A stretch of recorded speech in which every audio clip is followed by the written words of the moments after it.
Cameron Stewart is the Australian's chief international correspondent. Cameron, the United States is assembling an incredible armada in the Middle East, the biggest force we've seen there in more than 2 decades. What is about to happen? Claire, Donald Trump is giving every single sign at the moment that he intends to have a military strike against Iran.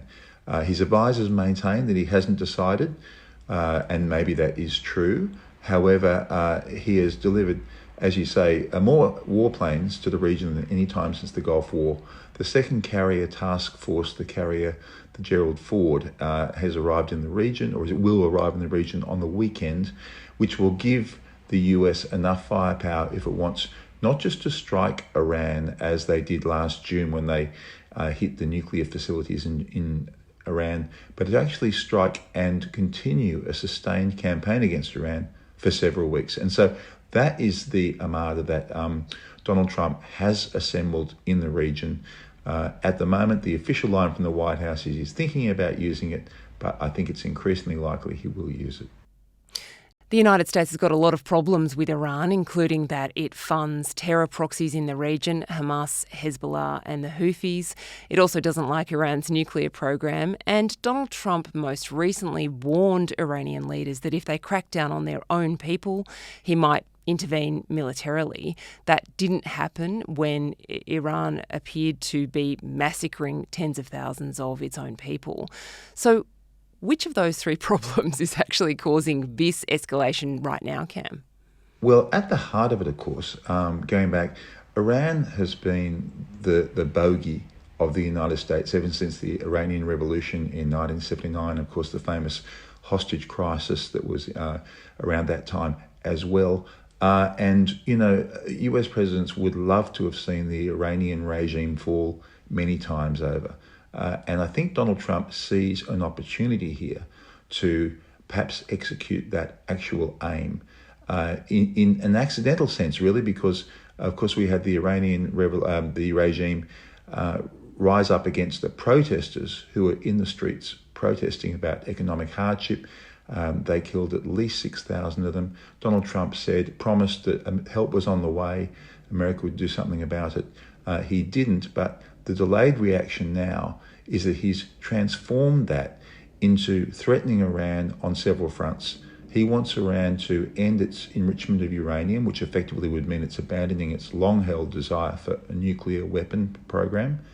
And he also wants Iran to curtail the size and the range of its ballistic missile project. And as well as that, he wants Iran to stop financially assisting its terror proxies in the region. That includes Hezbollah, Hamas, and the Houthi rebels.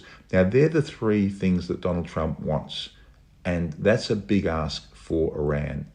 At the moment, what we're seeing is a series of negotiations where the Iranians are doing what the Iranians always do, and that's spin it out, delay, say we've made some progress, very incremental, let's come back in a few weeks.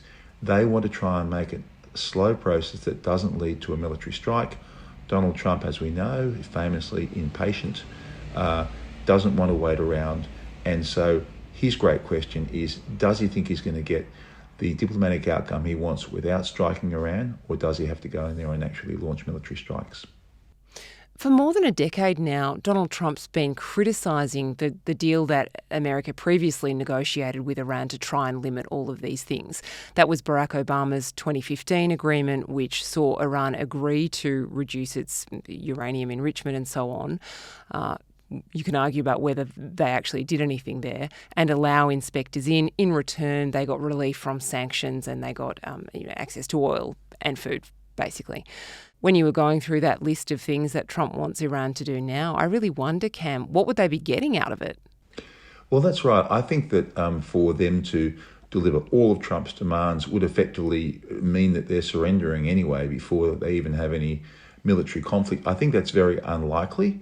I think that Trump has pivoted more to focus on the nuclear side of things. I think if Trump got a promise from Iran to stop its enrichment procedures, to effectively give up its aim, its desire for a nuclear weapon, I think he would consider that a great victory. I don't think he would pursue the other issues of ballistic missiles or support for the axis of evil, if you like, because I think Iran is not going to go there without a military conflict. It's simply not going to go there in these diplomatic talks. In fact, it's probably not even going to go to the nuclear issue in these diplomatic talks because, as I say, they are stringing it along and not giving any firm commitments whatsoever. Yeah, Iran's worldview is really shaped by hatred of Israel and hatred of the United States. They feel that they are under potential attack, and that's their justification for kind of arming the region to fight off the two great Satans. They still have a pretty sizable missile arsenal, as you said. They fired a lot of them at Israel last year and still have some left. So what's their capacity to fight back if this does become a hot war, Cam? Well, to listen to the Supreme Leader, Ayatollah Khamenei, they've got a huge capacity. They're going to sink American warships and they're going to shame the great Satan militarily. That, of course, is not going to happen. But you're right, Iran does have some potent weapons still. It still has long-range ballistic missiles, Claire, that can hit Israel.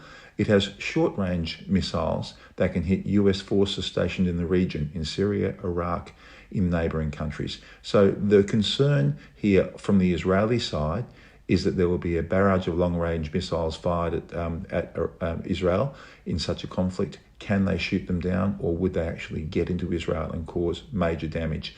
The American concern is their troops in the region. Have they got anti-missile systems to shoot them down effectively? And that's what Trump has been bringing into the region. He's been bringing in missile defense systems to shoot down Iranian ballistic missiles. That's why it's taken so long for any conflict to actually erupt. I mean, Trump was very tempted, I think, to strike at Iran at the time that the protesters were being killed by the regime, but he just couldn't because he didn't have enough protective military equipment in the region to guarantee the safety of those US troops.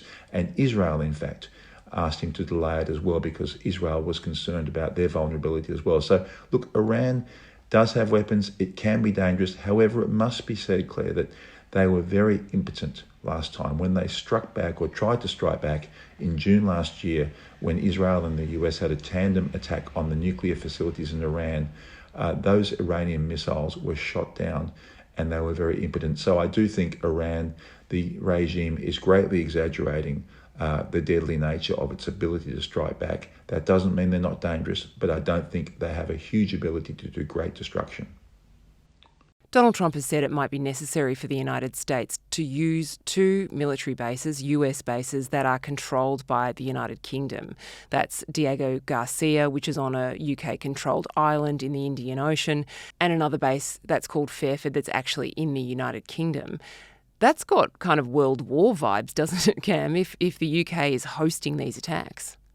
Look, I think the UK would be supportive in an indirect way. I think most of the Western allies would be reasonably supportive of Donald Trump taking some form of action against Iran. Of course, it really depends what that action is, Claire. If it was actually targeting the Iranian military and political leaders, in other words, really going for regime change as opposed to giving Iran just a black eye militarily, then that might be a little bit more questionable, that support. But look, I think at the moment, the countries that are really concerned about what the US might be doing are actually the Gulf states. They are nervous because they fear, they don't like the Iranian regime. They're overwhelmingly Sunni, not Shia, as Iran is. But they do fear that what will replace the regime if it's knocked off. They're more concerned about the vacuum and the uncertainty that could create rather than the Iranian regime surviving intact. So it's interesting that those countries are very wary of the US going ahead, and they've cautioned Donald Trump against it. We're at what feels like a very dangerous point for the whole world right now, Cam. And conflict in the Middle East, of course, has been going on for thousands of years. But can we date this back to Hamas's attack on Israel in October 2023? You know, is that what has really precipitated this massive escalation in tensions that now see two, totally different countries about to have a war? Yes, absolutely. I mean, look, certainly there were huge tensions between the US and Iran and Israel and Iran. Prior to that, we've had targeted assassinations, etc., Mossad operations against Iran. But the real trigger was the October 7 massacre of Israelis and the subsequent war in Gaza. Iran made some very bad calculations. They asked Hezbollah to start attacking Israel from their Lebanese stronghold. That ultimately resulted in Israel crushing Hezbollah. Obviously, Israel has largely crushed Hamas. Israel has struck out at the Houthi rebels, another Iranian-backed proxy force in Yemen. Iran's proxies have been badly weakened, and then Iran itself, of course, was humiliated, frankly, with their impotent response to the US and Israeli attack on their nuclear sites and the Israeli attack in the previous year in 2024. So Iran has made a series of miscalculations ever since October 7, 2023, which have greatly weakened its position in the region. And that, frankly, is why Donald Trump and the Israelis see an opportunity, a historic opportunity in their eyes, to actually remove this regime at a time when it's never been weaker since 1979 when it took power. The Iranian regime is, of course, very powerful within Iran itself. It's got a lot of influence outside the country, even as far as Australia. The Australian's been doing a lot of reporting about what life is like for the diaspora, Iranians who've come here over the past decades, who've fled the regime and who are now under surveillance and really under the thumb of Iran, even though they're thousands of kilometres away. On Thursday, the Australian revealed that the daughter of a sanctioned Iranian military leader, someone who's very close to the top, has been living in Australia for years and studying for health qualifications. That, I think, has sent a chill through the diaspora community here. What's your sense of how long Iran's reach really is and what they could do in Australia if they wanted to? Iran's reach is quite surprising, I think, when you look at it. I mean, it is a long way from Australia, and yet they have tentacles in Australia. Iran has people in Australia who are sympathetic to the regime, who have been tasked to keep an eye on Iranian Australians here. They're Iranians in Australia who do not like the regime. They've effectively got their own spy force, if you like, here in Australia. And we've seen that Iran has pushed things in Australia, so much so that ASIO has accused Iran of organising attacks on anti-Semitic attacks on Jewish targets. We had the attack on the Israel Hadass synagogue in Melbourne and in late 2024, and also at a Sydney restaurant, and ASIO is looking into other possible attacks. So that just shows, Claire, what a reach the Iranian regime has and how much they care about exporting their kind of Islam to other countries and putting down dissidents who oppose their regime and who they see as a threat, even though they are clearly across the other side of the world. So Iran has been very active, and I think surprisingly active. I think it's really caught a lot of people by surprise how active they have been in distant countries like Australia. We've talked before on the front, Cam, about how if the Iranian regime fell and left a vacuum in Iran itself, that would create a whole set of new problems and concerns, who would fill the void. If that regime fell, there would also be networks of people all around the world who would be unmoored from that powerful regime here in Australia, the people who allegedly are intimidating other Iranians. What does that mean for Australia's own domestic security picture? Well, that's right. There would be a lot of people who would suddenly be wondering who their masters are. Of course, the real problem here, Claire, as you alluded to, is that there is no democratic opposition as such within Iran. Anyone who potentially would be palatable to the West to take over in Iran is simply not in Iran. And so the trouble is that a regime falls, who's going to replace it? One presumes it would be someone, perhaps a commander from the Islamic Revolutionary Guard Corps, but who, of course, would have been sympathetic to the regime at this minute. So this is the problem, and this is what the Americans don't know. This is why some people are very cautious about them actually trying to topple the regime, because they simply don't know what comes next. It's not like there's a neat fit to put in there to replace the Ayatollahs. There really isn't. And no matter what anyone said, it would be a period of complete chaos and transition where no one really knew what was happening in Iran. That's a risk which the Americans and Donald Trump will be taking if they do try and actually take out the regime. Cameron Stewart, thank you very much. Pleasure.